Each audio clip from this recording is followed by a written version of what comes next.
Hello Canada, welcome back to another edition of the Canadian Citizen Journal. I'm your host, alias Guy. Well, today is supposed to be the Truth and blah blah blah blah blah Conciliation Day, which I'm not celebrating. Sorry, not happening. There's nobody alive today that had anything to do with that. It was all politics, and well, propaganda's creating a lot of fear, hate, and division.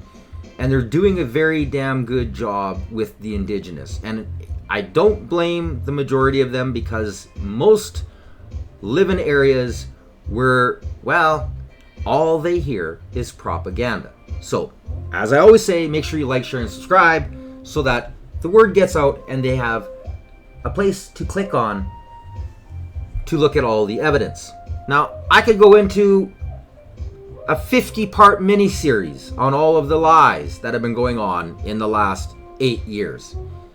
10 years. Actually, 50, 60, 80 years. But the worst has been in the last 10 years. I'm going to just do a little wee clip on the whole Indigenous end of this because personally it sickens me. There are 0 bodies found in mass graves. 0, zilch, nada. Show me one mass grave. What there is unmarked graves. And guess what? A 15-minute walk from here, and I can be standing on, at a minimum, 25 unmarked graves. They were forced to go to school. They all lost their language. Most of them had no place to go for their religion or for worship. This is the reality of Canada. Now, I'm going to play a little wee clip, and then I'm going to get back to those unmarked graves. That possibility rests on truth. Truth is the foundation of justice. And the truth is, for more than a century, this country ran residential schools.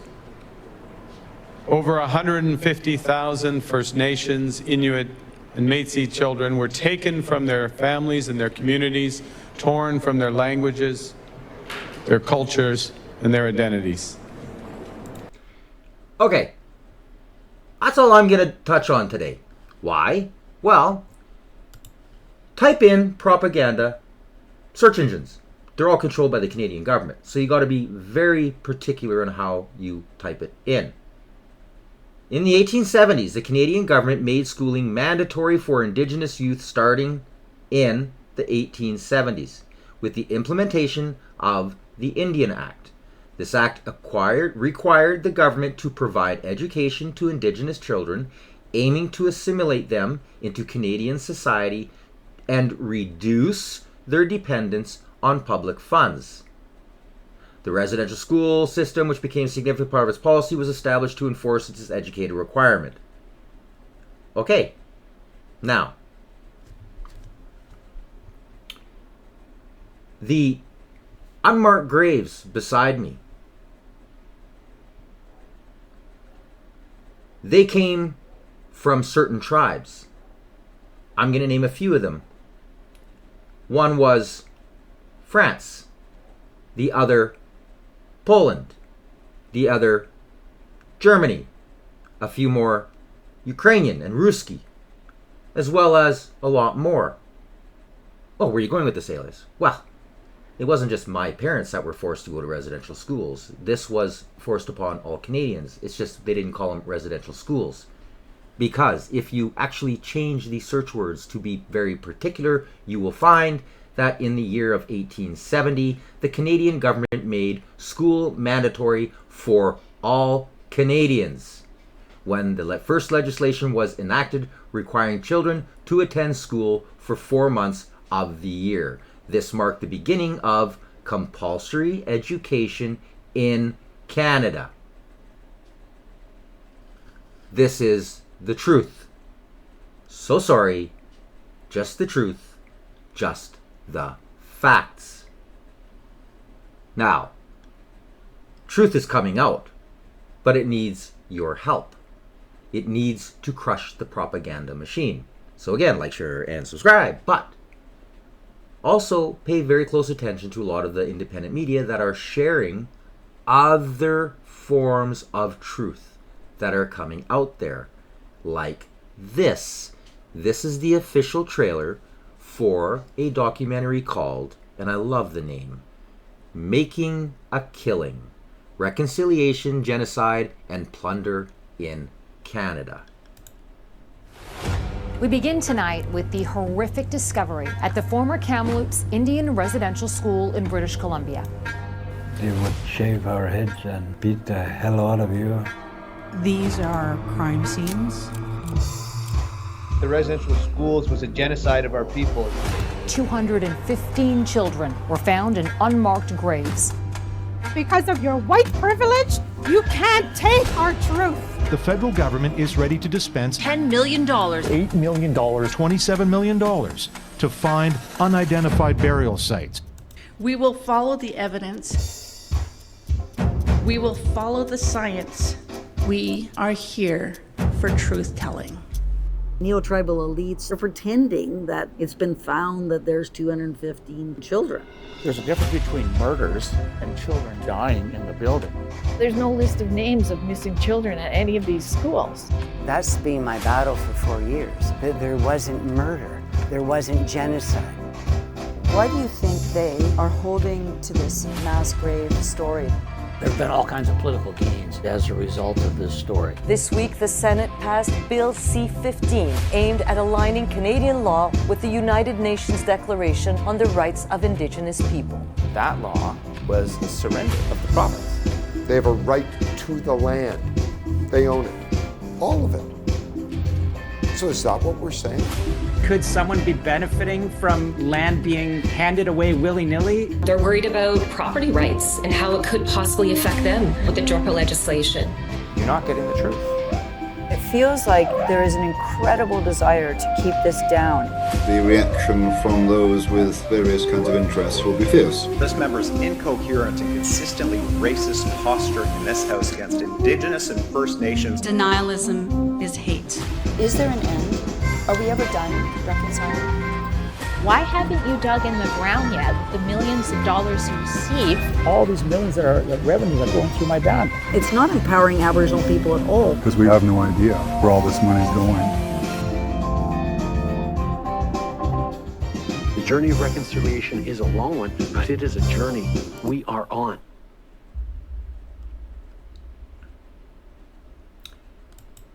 Yeah, I will definitely, as always, share the link, and I hope all of you viewers get a chance to watch this. If not, I will be talking about this, promoting this to get out there. I follow most of the people that were involved in this documentary, people that were being interviewed. There are some brilliant minds that are in there that are being persecuted for trying to get the truth out there, to try and bring Canada together with truth, real truth. You cannot reconcile without truth. And as long as you sit down and you allow a person like Mark Carney to speak on a stage, not correcting the lies that his party has purposely put out there to divide Canadians, then you are part of the problem. And the only way to fix it is to learn the truth. Like, share, and subscribe. Get the word out. I don't blame a lot of these people out there that don't know, and I say this often, especially when it comes to a lot of the Northern Indigenous, because all they have is CBC, CTV pumped down their throats. All they hear is propaganda. That's it. We got to fix this. We got to crush propaganda. Now, let's get on to the reality of who Carney is, what's becoming of Canada, and this is just everyday news. Like this.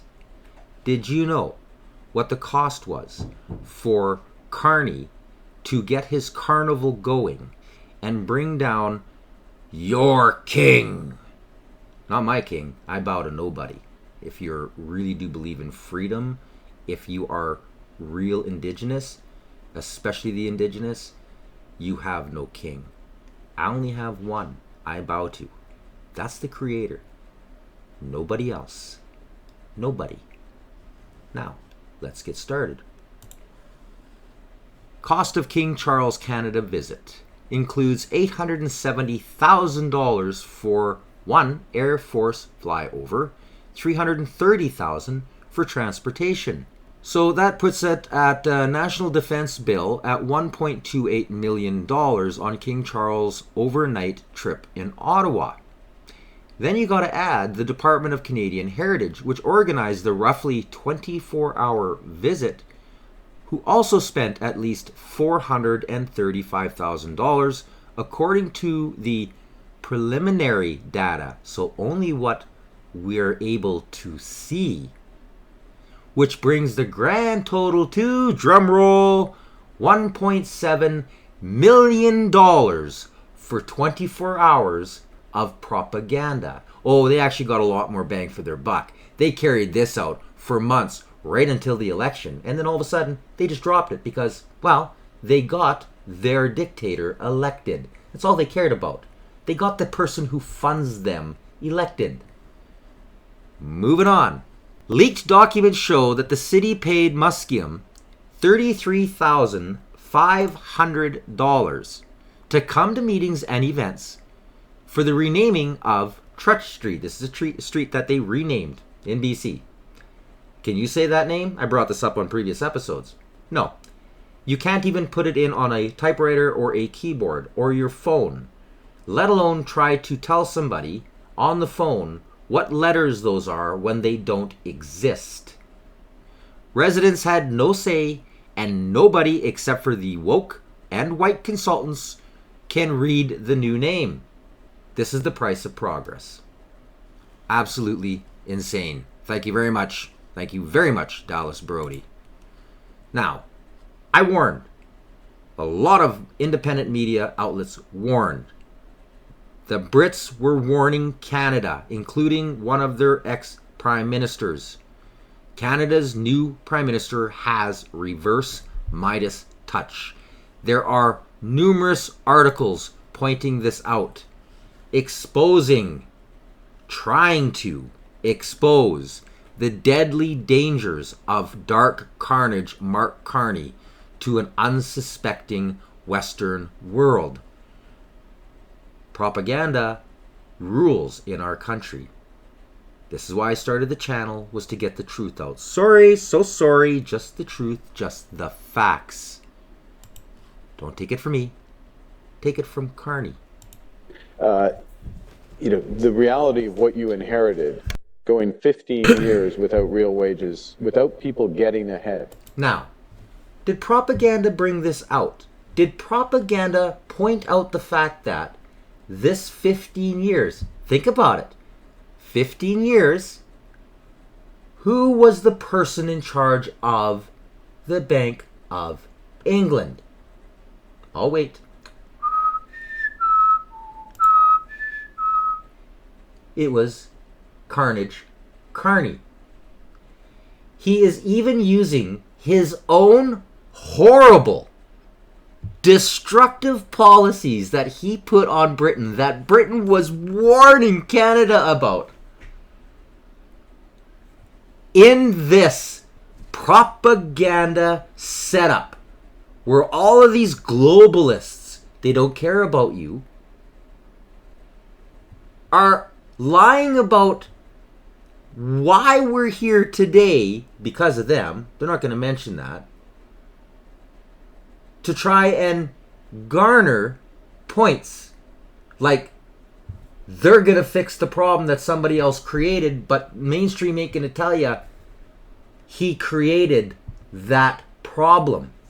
Like the last time that happened was the middle of the 19th century. Karl Marx was writing the Communist Manifesto in the British Library. I mean, aha! Look at the lovely grins. Yes, Carney loves Karl Marx. Writes about him in his book Values, and how he has, well, complete distaste for democracies. It's a lot of green gobbledygook and, well, socialist, communist, and yes, fascist idealism. But there's more. There is a connection there. So you got to deliver real wage growth first and foremost. And So now he's defending Marxism.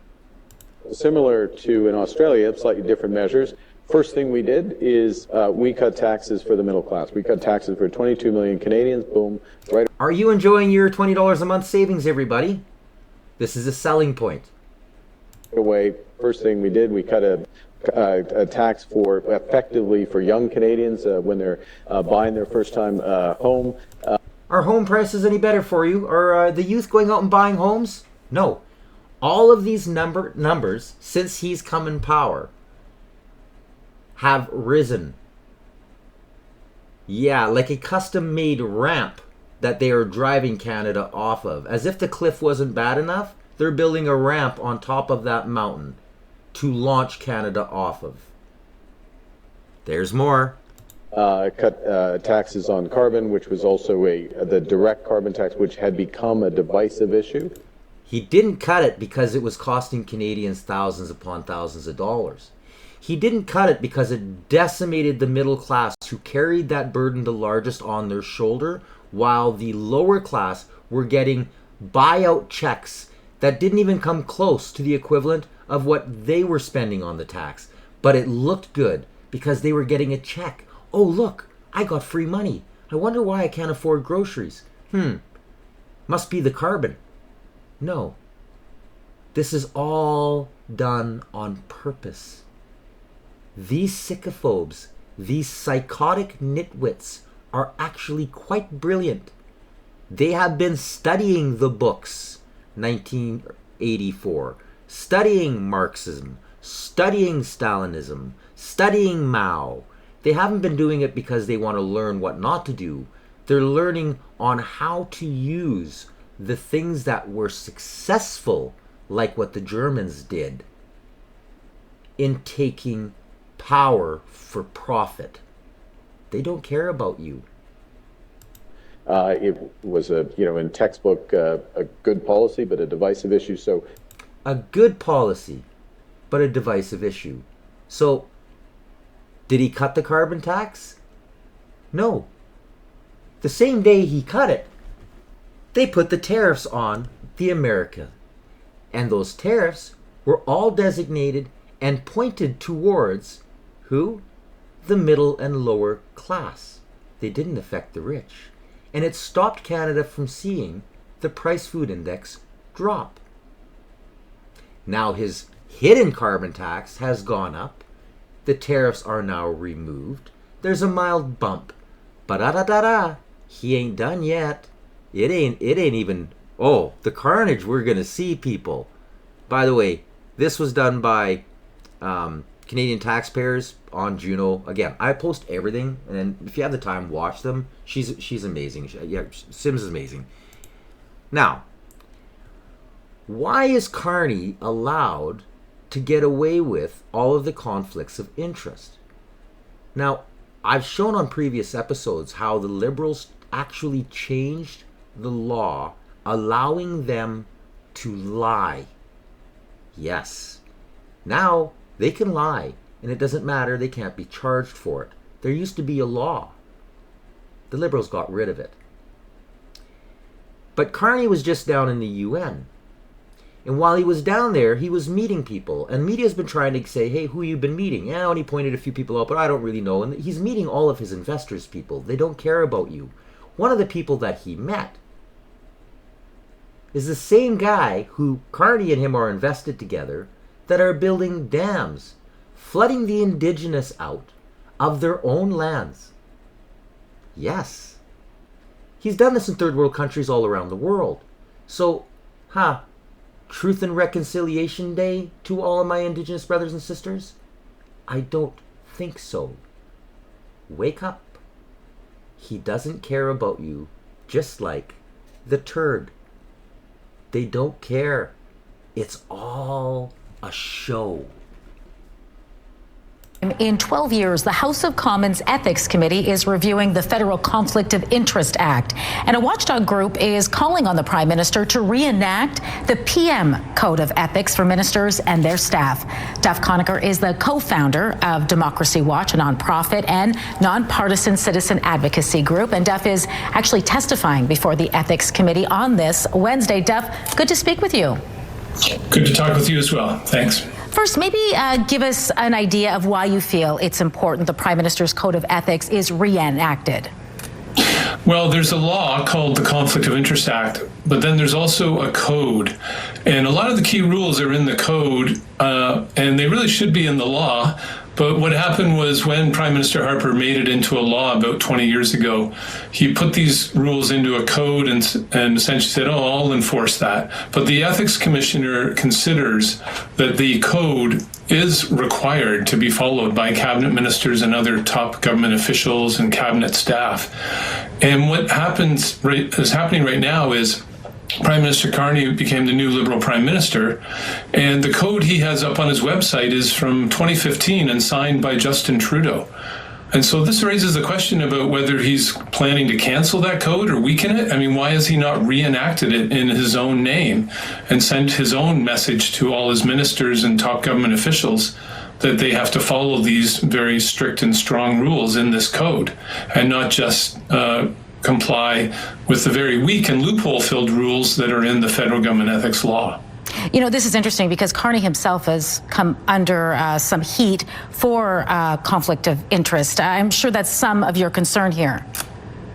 Very much so, because while the code has a strong rule that says you can't be even in the appearance of a conflict of interest, the law has a huge loophole that says as long as you're dealing with something that applies generally, and 99% of the decisions the cabinet ministers make and the prime minister makes apply generally because they change general laws, they set up general taxes that apply to lots of people, subsidies, tax credits, those kinds of things, spending programs. They're all very general. And what the law says is you can't be in a conflict of interest if you're dealing with a matter that applies generally.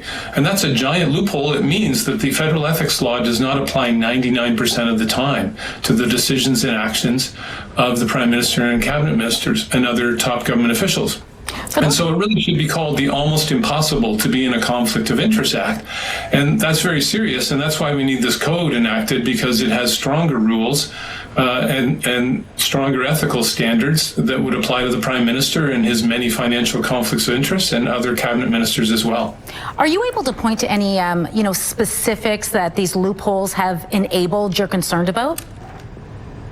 Well, Prime Minister Carney has already participated in decisions that affect Brookfield, this huge conglomerate company, which he was on the board of and owns stock options in. So he has shares, investments in this huge company that affects 103 other companies, according to the statement that he's set up with the Ethics Commissioner. And then he also has financial investments in 550 other companies.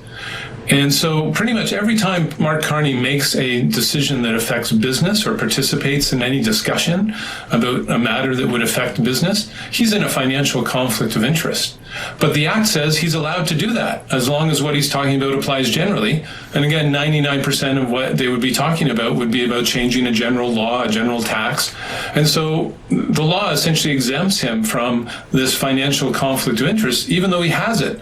And that's a very dangerous situation. It essentially allows him to do what we've seen Donald Trump do in the States, which is profit from his own position as prime minister by making decisions that'll help all the companies he's invested in, Brookfield especially, and then their share prices go up and his investment value of his investments goes up. So that's how wide open it is. It's the sad joke of a law, and we need the law loopholes closed.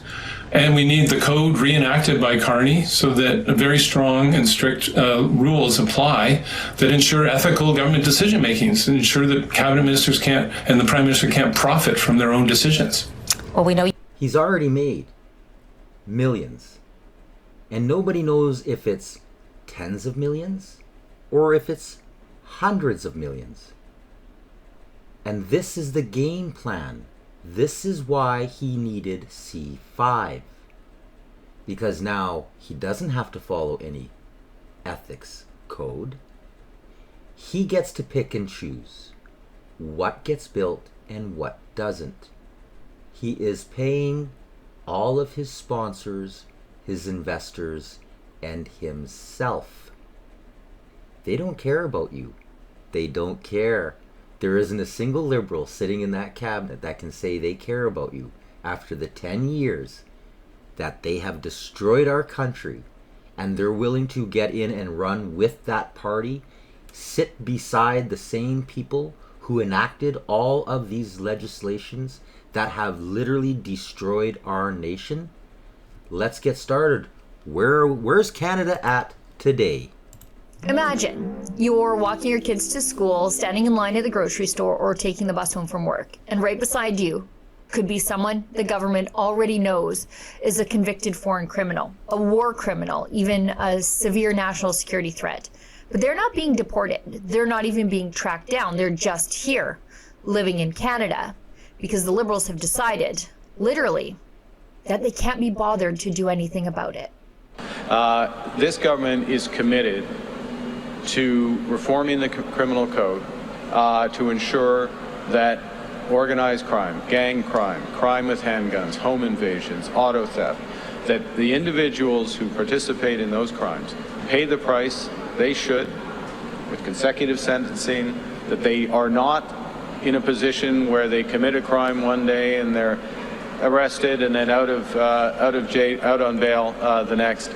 So bail reform being at the heart of it. We're committed to having more officers at our border, 1,000 more border agents, more RCMP, committed to working more closely with the provinces. Now, how long has he been in power? We are witnessing the shortest parliamentary sitting in almost 100 years. If it wasn't bad enough that the Liberals believed we were in some Trump existential threat, that should have been enough to have him plummet in the polls because he shut down Parliament and went on vacation around the world on your tax dollar. But oh no. Every single thing he said could have been implemented, could have been passed. But oh no. That's not what they want. They want fear, hate, and division. And they want to make sure they put the icing on top, which is chaos.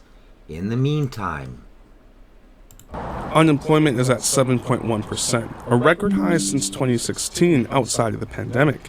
The opening of a new food basics showed just how high the demand really is. One woman in line has been looking for work for 5 months. I went from an ED, and now I can't even get a job as a dog walker.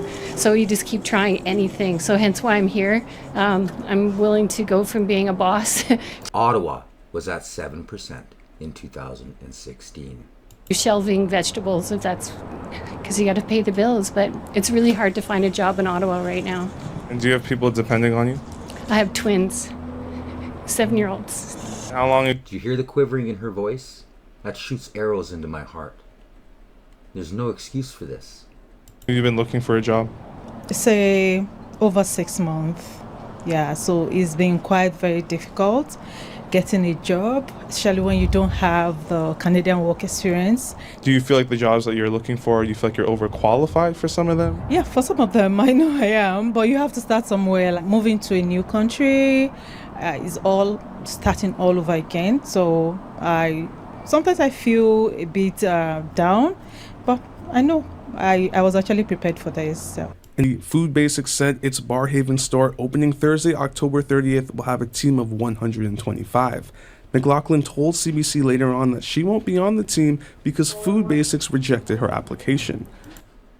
But unemployment is affecting young people more. According to Statistics Canada, student unemployment was at 17.9% in August. Just trying to look for a job, bro, you know? It's been hard and stuff, you know what I mean? Canada is... It's not helping no one, bro. Like, you see the whole line right now? It's a whole big line, bro, and I can't even find a job right now, you know? Those jobs will all be filled. You watch. They'll all be filled through the immigrant programs. If not all of them. This is going to happen. This is how big businesses, corporations, using the Liberals, and don't forget, the NDP The NDP were part of this the whole time, as well as the Green Party. Yes, Drunk May. They were all part of this. Here's the real kickers, is Alberta has a record never before seen in Canada. The country, the largest migration within our country, is moving to Alberta, flooding their services. A lot of the people that are going for their special needs. It's some of the best in the world. What they do for the autistic and the handicapped and the amazing. It's crushing their system.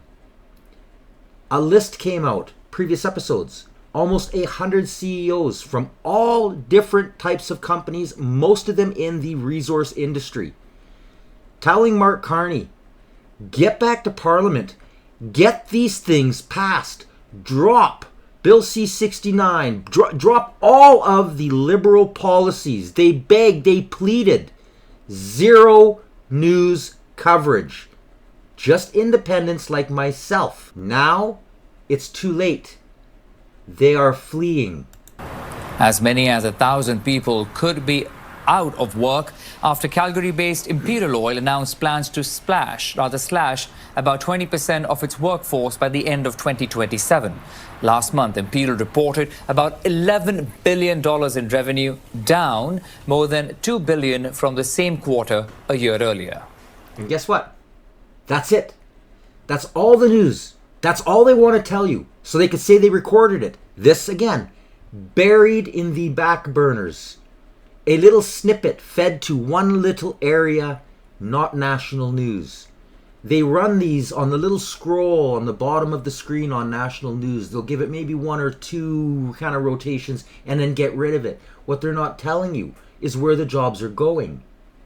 700 of them are going down to the States. Of the remainder, 200 to 300, some are getting laid off immediately. They're going to move them to other places within Alberta and slowly dissolve those positions. Canada's closed for business because of the legislation put in by a fascist government, people. In just a few months, he could be forced to say goodbye. A worker at TFT Global, a supplier for General Motors, he's among the near 2,000 people that will lose their jobs when GM cuts its midnight shift at its Oshawa plant, putting him on the clock to find new employment. It's definitely gut-wrenching because, like I said, I've lived in this area my whole life. The auto giant was planning to axe its third shift at the beginning of November. They love blaming Trump. This is liberal policies. This is the tax burden. When the company can't make money because it has to pay their employees exorbitant amounts of money to give them a living wage because half or more of that money goes to the government, then they pay tax on every single thing they buy and do. And then their corporation has to pay taxes. And then they try to sell that product. It is, well, zero competitiveness. Because it can be built anywhere else in the world cheaper. That's been pushed back to January 30th. Suppliers like the company Forbes works for are following suit. Despite years of experience in manufacturing, maintenance, and waste management, he says his job prospects appear better in Nova Scotia. Unfortunately, if there's nothing that's really producing here, then it's time to sort of move elsewhere. Yeah, move elsewhere. I'm Taylor Epps. According to the Buffalo and Fort Erie Public Bridge Authority, this all stems from a computer outage with the Canadian Border Services Agency, but this closure led to a major backup on the 190. This is what it looked like just a few hours ago. Drone footage showing tractor trailers backed up all the way down the 190. Maybe you noticed this on your commute this morning. Look at all those cars just completely backed up there. Now that has since been cleared a bit. This is American news. I couldn't find it on Canadian news. Every single thing the Liberals have touched, which guess what, is everything. They've had 10 years where they have destroyed every single thing. Judges, heads of the police, RCMP, CSIS, judicial law, construction, housing, everything. Everything they've touched, payroll, everything they have touched, they have destroyed, and comes with a bill you would never believe. I think it was just in the last 2 months, $10 billion more went to McKinsey. They are a propaganda machine who still needs to be held liable in Canada for pushing the opioid crisis on the world, let alone Canada. Now, who sought this meeting? This meeting was held in New York on the sidelines of the UNGA summit. It was the Canadians who asked for it. But they now understand that this is not docile India, this is Bharat Bahadur. The whole world seeks India's partnership. They've understood this. And that dustbin fellow, what was his name? Dustbin Trudeau.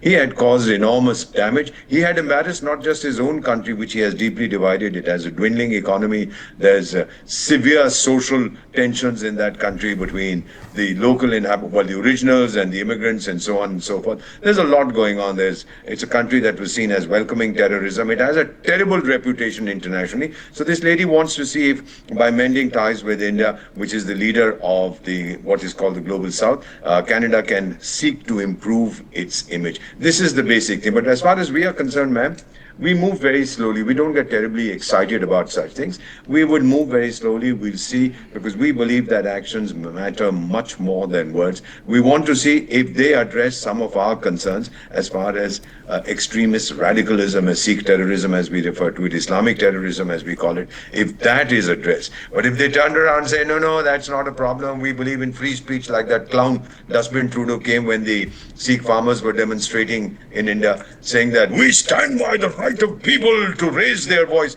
And then when there were demonstrations in his own country, he called in the army. So these kind of double standards, we hope that they will not follow. They've abandoned them, and they understand that you don't mess with India. I don't think I'm seeing your headline, it's a new dawn. I don't think so, ma'am. We're in a twilight zone. The night may be ending, but the dawn still has to come. So let's wait for a while to see whether there's any change in the behavior of the Canadian government. As far as we are concerned, we didn't cause the rupture. The rupture was caused by that one man called Dustbin Trudeau. That is something that I think you should be aware of. And I'm sorry that I threw cold water on the excitement, but I've been long enough in diplomacy to understand that you have to just, Hindi mein kehte hain, phuk phuk ke kadam rakhna padta hai. Now, it's not just India that talks this way about Canada. I have news from all around the world going 24/7, let alone Canada. Canada has become the laughing stock of the world. Yes, Justin, he is definitely the puppet, the lead caricature, but it is the entire government. Everybody knows this. The Five Eyes knows this. Everybody knows this. There are still people in Canada that think the Freedom Convoy was some way to throw government out of power and take away democracy, and that they had firearms in their trucks, and all of it lies. All of it. Because of propaganda. This is how strong of a tool propaganda is. It's more powerful than a weapon, because you don't need people. If you were to use force and the country saw it, they would revolt. But if you can convince the people to go against their own morality, if you could lie to the people enough that they believe in truth and reconciliation, if you can get them to believe in mass graves, you win. This has to change. Like, share, and subscribe. But oh wait, there's more.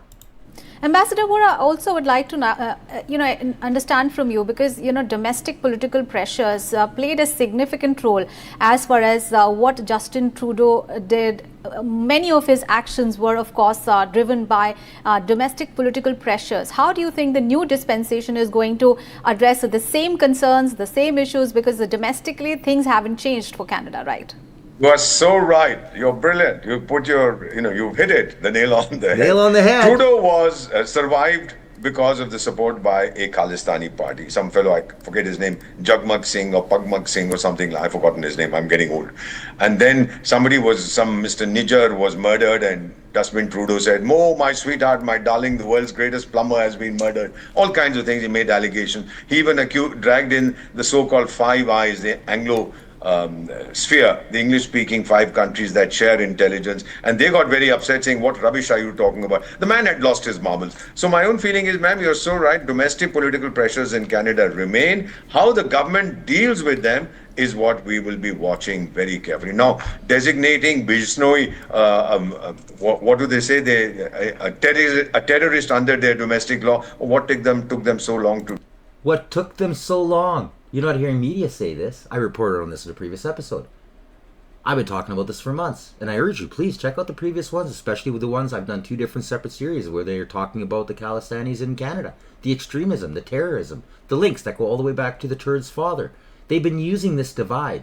They've been using they've been using the nastiest people, the ones hated, searched for, who are wanted by other countries. They protect them here. All they care about is their vote. It keeps them in power and does what they need: spread chaos. To do this. We've been asking for this for years, but that time was the government of that buffoon, and they wouldn't listen. Now that they realize that the terror supporting tag, there are many countries that are designated as terror supporters, and Canada risked being one of them. So now they are trying to show that no, we don't like terror, we are very nice people, etc. They are losing out, ma'am. Indian students are not going there in the numbers that they want. Finally, what do I gain from normalizing relations from Canada? They have no money, they have no technology that I want. In fact, Indian investment in Canada is probably more than Canadian investment in India. Their pension funds and their university funds invest in India, not because they love me, but because they get good returns, ma'am. This is the harsh reality of our world. Absolutely. Boom. Drop the mic. India's been warning us. This has been a contentious issue for a long time, especially when it came to the Turd, because India knew what his father was like. They have to relive Flight 182 every day. It impacted their country. In fact, it's what pretty much ended the entire Khalistan movement in India. But it's been slowly being revived because of the Liberal Party, because of people like Jagmeet, who keep feeding off of this evil. They're using these people. This is the disgust that Canada has become. On a global stage, we are this close to being listed as a country that harbors terrorists.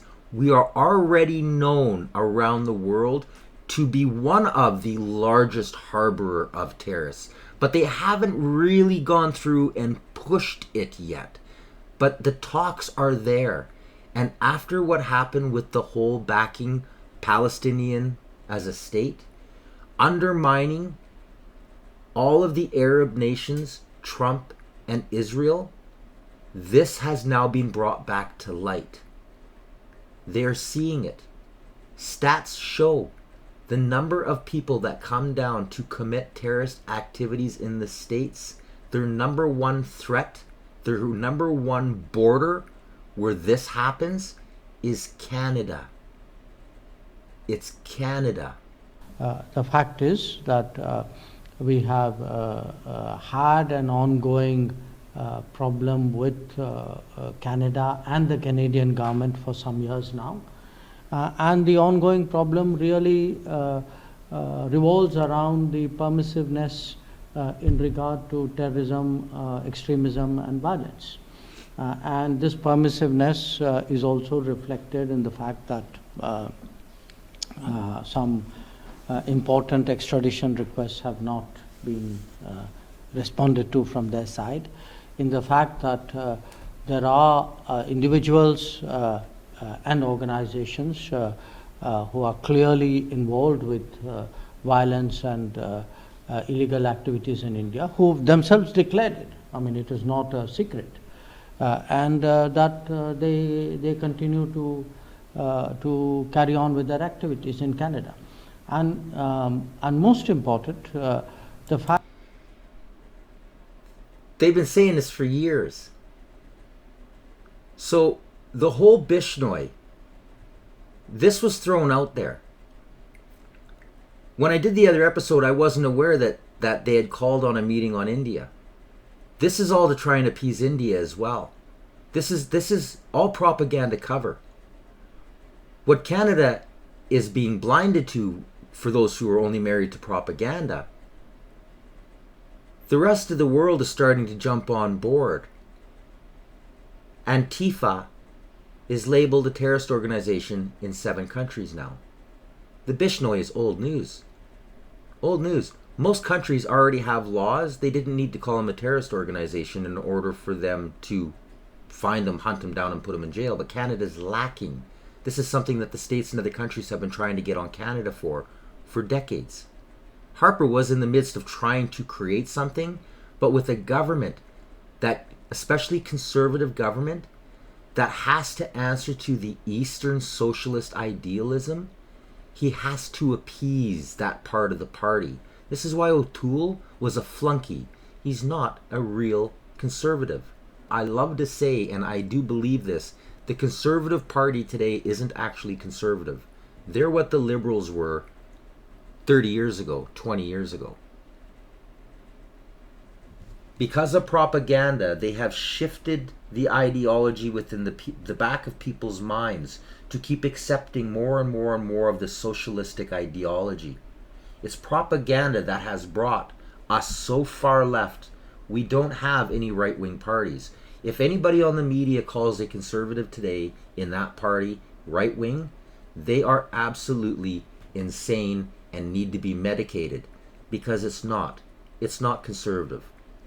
Bernier was a conservative, and even he couldn't be considered right-wing. He was just a big C conservative. The Conservative Party is a little c, little l party. The world's waking up to the Muslim Brotherhood as well. More and more countries are jumping on this, and now that Trump has signed this, he's pushing for this peace deal.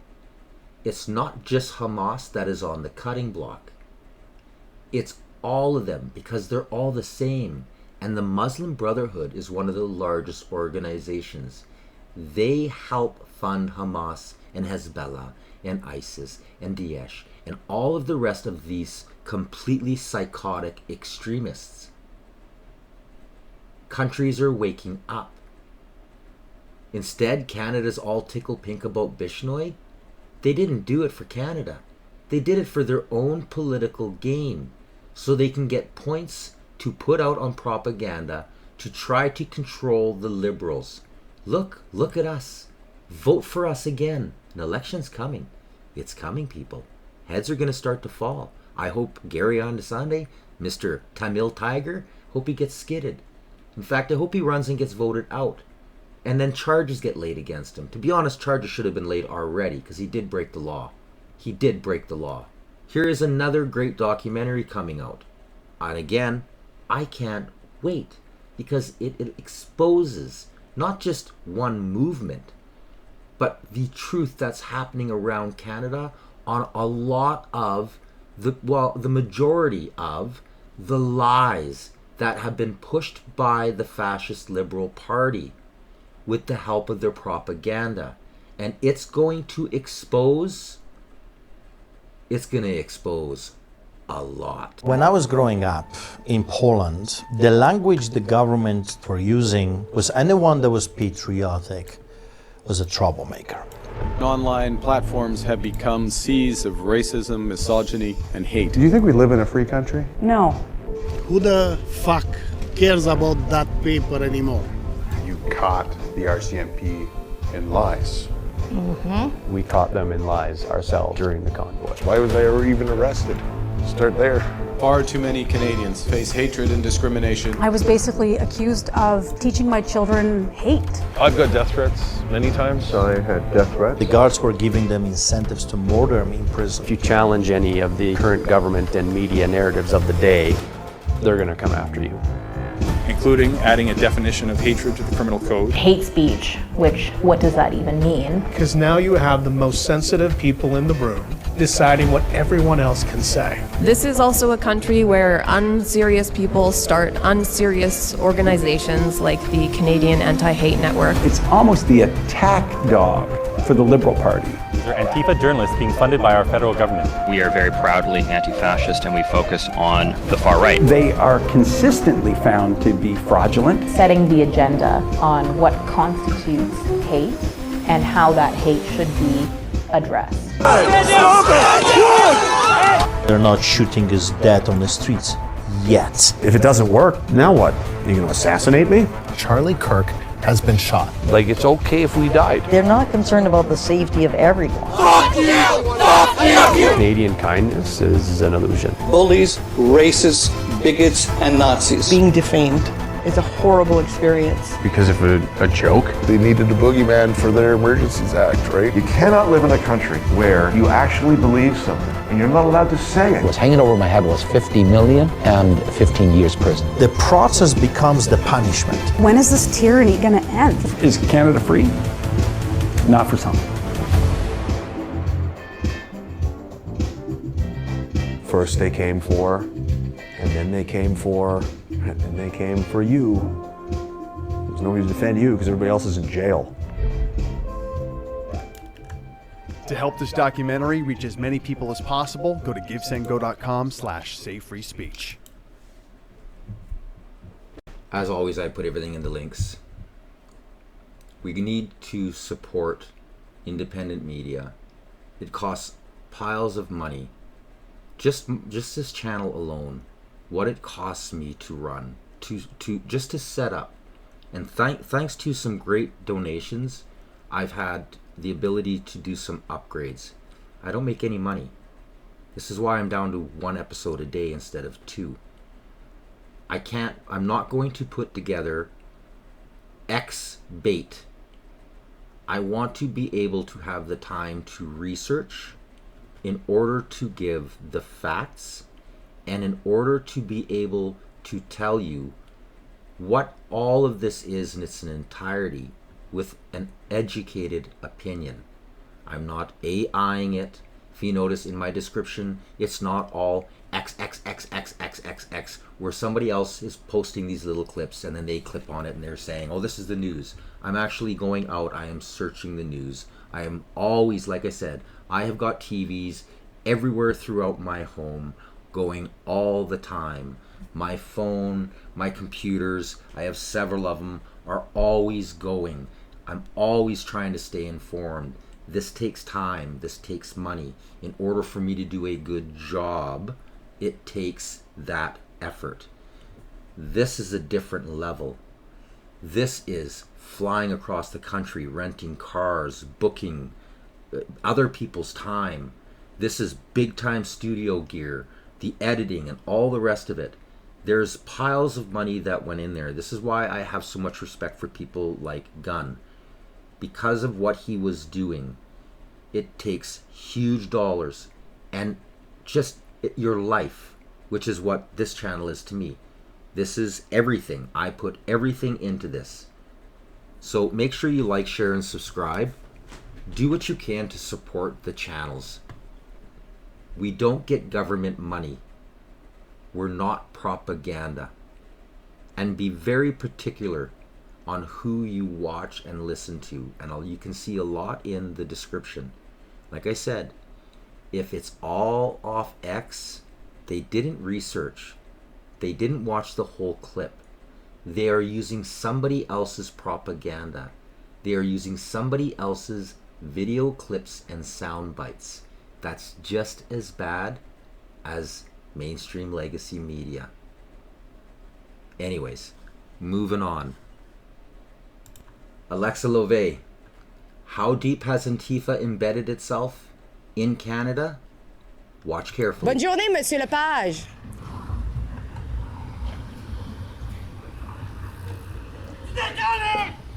Décalif! Décalif! Ah ouais, décalif! Décalif! Décalif!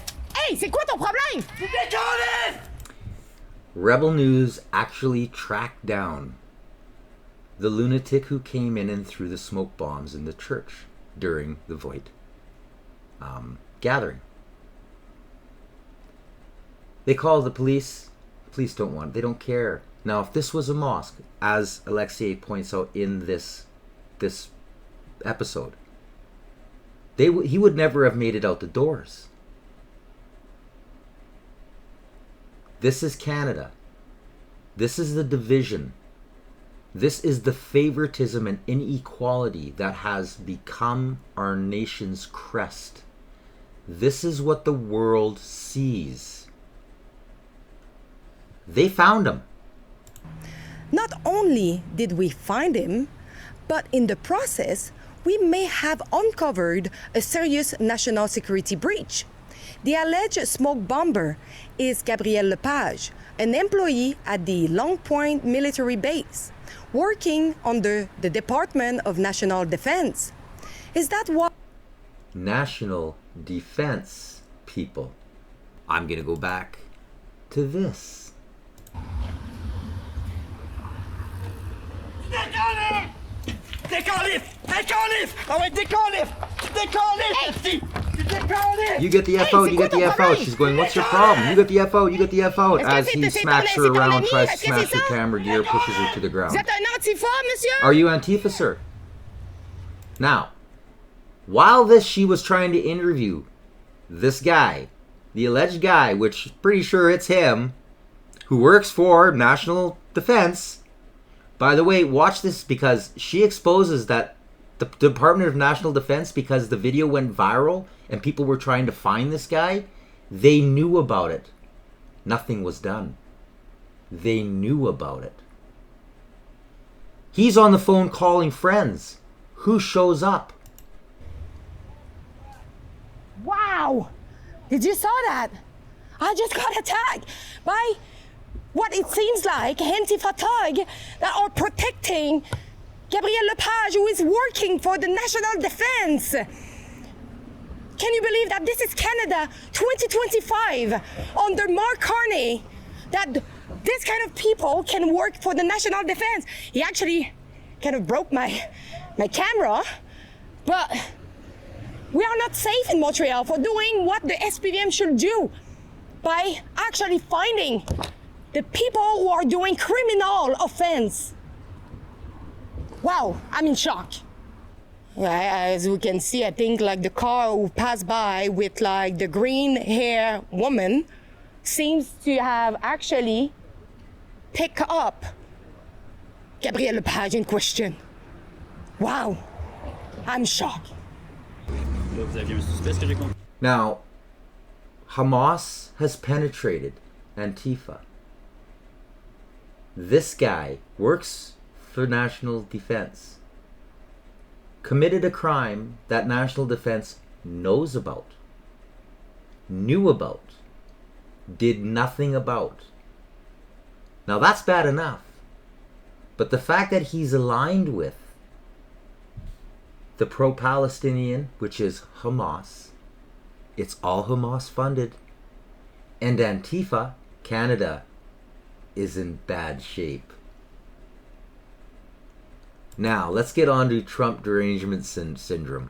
And CTV News political analyst Scott Ree joins us now with more. Scott, great to see you. Now, we haven't heard from the president on the 51st state comments since Carney and Trump met at the Oval Office, between the meeting between those two leaders. What? Now, that's bullshit. I've already, again, previous episodes. This is propaganda. I'm going to break this propaganda down. Like this is going to be quick, and just smack the perpetrator of propaganda, the king of poo-poo himself, Scott Reed. What's your take? Why now? You could almost feel this coming. You know, if you look at the arc of the last few days, these sort of random tariff announcements with no detail, they don't seem to make any sense. In part, you know, they affect Canada, but many other countries. And, you know, standing before all these military leaders, this grand spectacle that looks like something of a sort of tin pot dictator show, you can tell the president wants to boast about his lacking roar record. He wants to boast about territorial expansion. So, of course, the 51st state idea comes up. And sometimes you have to wonder if Donald Trump wants to be president of the United States in 2025 or 1825, because between tariffs and territorial expansion, have they shown Trump standing in front of all these jets and tanks, bolstering how he's going to take over the world? No. Propaganda. What did they show you? Carney abroad, standing with other leaders, like he's signing deals, like he's doing this great job as a prime minister where nothing was signed, nothing was done. The Canadian flags blowing in the wind. Propaganda. This is the elbows up. If you're new, please do check out Elbows Up, the True Story. You will be surprised. It's all a scam. It's all lies. All of it is lies. I'm not even going to play anymore Scott Reed. The guy is nothing but a bloated blasphemer of verbal diarrhea. Here's what Trump said. If you think about it, I just don't want the credit for 46. I don't want to have their open borders and people coming in from all over the world, including jails and mental institutes. I don't want that on my record, but I like having it. We're investing tens of billions of dollars in modernizing our nuclear deterrence capabilities like never before. And we've begun construction on what we call the Golden Dome missile defense shield. It'll be the most sophisticated in the world. You watched it do well until they had some problems at the end with a little bit of a lack of ammunition, defensive ammunition, but they've got that taken care of. But I tell you, it's what we're doing is so good, and we deserve it. You know, we help other countries with it. We don't have it ourselves. And Canada called me a couple of weeks ago. They want to be part of it. To which I said, well, why don't you just join our country? You become 51, become the 51st state, and you get it for free. So I don't know if that made a big impact, but it does make a lot of sense. It actually makes, because they're having a hard time up there in Canada now, because as you know, with tariffs, everyone's coming into our country. We have more He talked more about peace than war. War was nothing. Nothing. In fact, hardly any mention other than other countries that were at war that he settled peace deals with. He talks about wanting more peace, bringing peace, peace this, peace that. He's also at his military. He's got all of the stars in front of him. So yes, he is pumping up the new equipment they're buying, the raises, the veterinarians, or the veteran services, the getting rid of the wokeism, bringing back the true pride and merit that these people once had. Everything Scott Reed and CTV is saying, and CBC, they're all running these newsreels. It's all bullshit. None of it is real. Carney called him. Carney is in election mode. Propaganda knows election is coming, because there's already not only hundreds of millions of dollars of conflicts of interest, there is zero infrastructure being built. None of the legislation has been removed. Resource companies, other big businesses, tech businesses fleeing our country. Over $60 billion since Carney got elected. I believe it's $82 billion has left Canada since the day after Carney was elected. Literally the day they announced Carney's election, corporations and people started fleeing the country. They know who he is because he's part of the Liberal Party. He's the same guy that was advising this government to force heat pumps for himself and his investors to make money off of. Again, previous episodes, I give all the documents. All of it's there. He did the same thing in England while he destroyed that nation. This is the global cabal. They don't like Trump because Trump don't like the global cabal. And you hear how, well, it's Scott Reed. You can't believe anything he says. The guy's just, he's the epitome of bull crap. Literally, it's insane. And then in the meantime, nobody's really talking about this. Daniel Smith and Pete Huckstra. You're here today as a pair. Do you want to speak to the listeners about how things are going? Is there maybe some progress on the relationship between Alberta and Washington, or are you working on a deal? Well, the ambassador knows that I'd love to see an all of Canada deal. I know where the pressure points are on autos, on steel, on aluminum, certainly on softwood lumber. Those first three impact our friends in Eastern Canada more than they do here, although we do have a steel business of about 3,000 workers who are impacted by the steel tariffs. Softwood lumber is just up with our forestry workers up north. And we can very much make the same argument, I think, on forestry as we do on energy, that we all want to have affordable houses. And to have affordable houses, you need to have affordable building materials. And so I would hope at some point we'd be able to have a special conversation about how we can resolve that thorny issue. It didn't start with this administration. It goes all the way back to 2015. But I think that there's a need for a reset on discussing how we get to the finish line on figuring out a trade relationship that's going to be sustainable on that. But look, I mean, here's the reality. The U.S. president implemented tariffs in a way that gave CUSMA compliant or USMCA compliant goods. He honored the trade agreement, and that has really benefited Alberta. We only had 3% of our total production that is subject to tariffs. And so when you look at around the world, having a 97% tariff-free relationship with the United States of America, the biggest economy in the world, is a pretty good deal. And so we want to make sure that we can maintain those the sort of the principles of that agreement, so that we can not only grow that relationship, but also see it enhanced as well for our friends across the country. So that's where I find ourselves, is that I think that we've had some really good advocates for us in the United States with the American Petroleum Institute, with the American fuels and petrochemical industry as well. Many of those recipients of Alberta oil understand that in some cases they're getting 100% of their product from us, and their refineries are tooled specifically to receive our particular brand of heavy oil. And so being able to have friends and champions in the United States able to make that case on our behalf has been, I think, really successful in helping us to enjoy such a large tariff-free relationship. So I don't know where the CUSMA discussions are going to go. It seems to me that we'd all hope that we'd be able to have an agreement early at the beginning of summer. I'm now hearing more like 9 to 10 months. And that's unfortunate because it creates that uncertainty. As the ambassador said, I think that there's a lot of money waiting to see where to invest, but they need to know what the rules of the game are.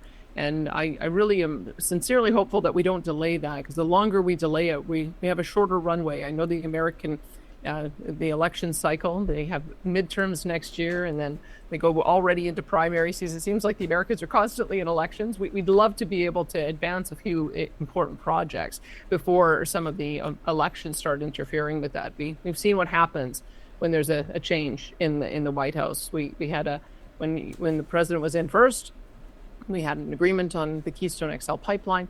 We were well on our way building it, had built the pipe across the border. And then when the U.S. presidency changed to Joe Biden, he canceled that permit within minutes of getting into office, and it threw our relationship into turmoil.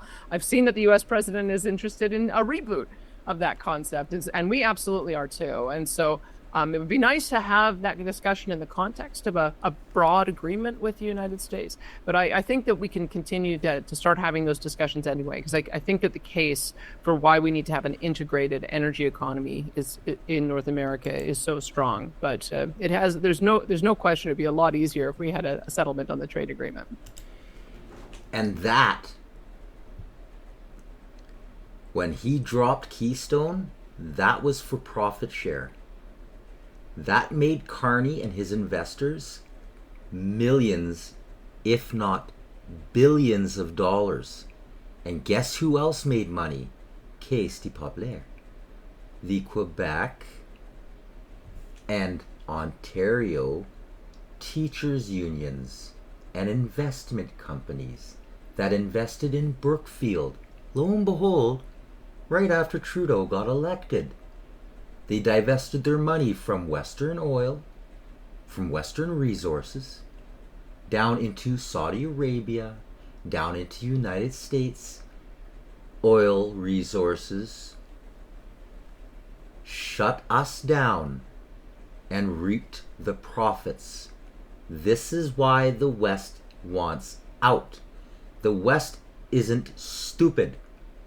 And the more and more evidence that gets put out there is not only waking more Westerners up, but is starting to awaken the East, how they've been pitted against the West with them not even knowing it.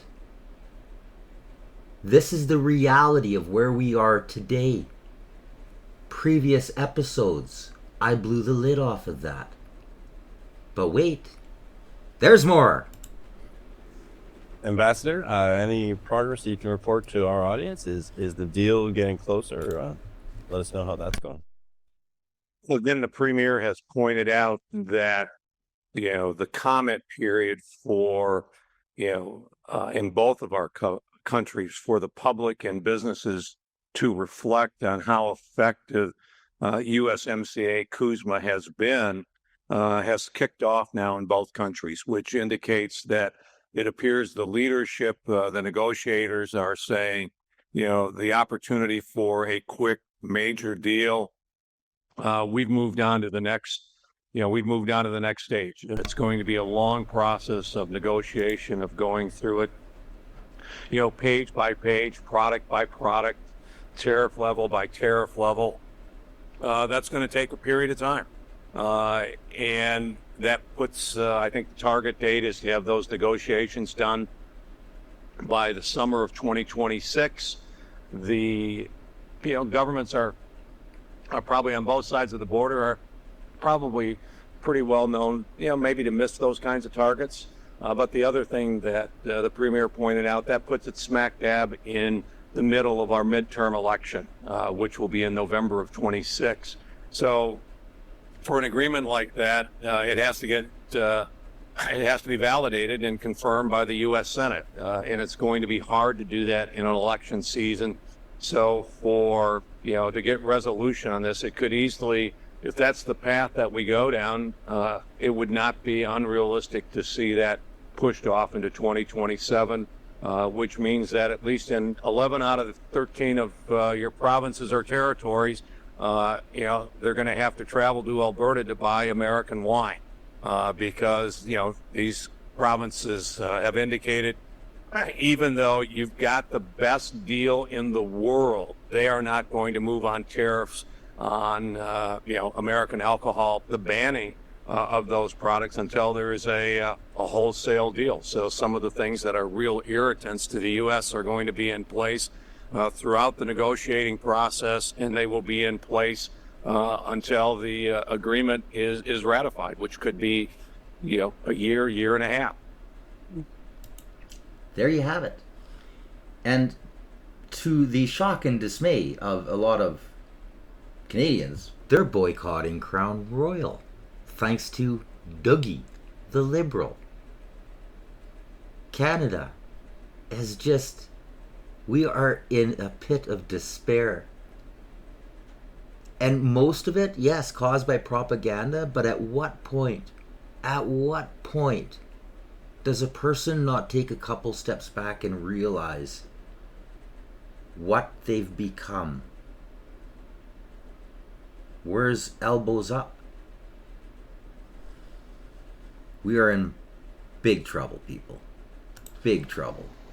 I could go on and on. There's a lot more going on, a lot more destruction, shoot-ups, stabbings, robberies, people on the wanted list, released criminals, bail, cycle, revolving door, chaos, poverty. It never ends in Canada, thanks to the Liberal government. I hope you enjoyed today's episode. I hope I gave you links to everything you need to really understand what's going on as of the last 24 hours, especially with propaganda. Person's got to straighten that out. Make sure you like, share, and subscribe. If you haven't, punch the notification bell so you don't miss any future channels. It also helps me grow the channel and fight that wicked censorship that I'm under daily, because I give you the news straight up, straight honest, no censorship, the way it should be. Freedom of speech, freedom of information. Until next time, I'm Alias Tagay. You've been watching the Canadian Citizen Journal. Stay informed.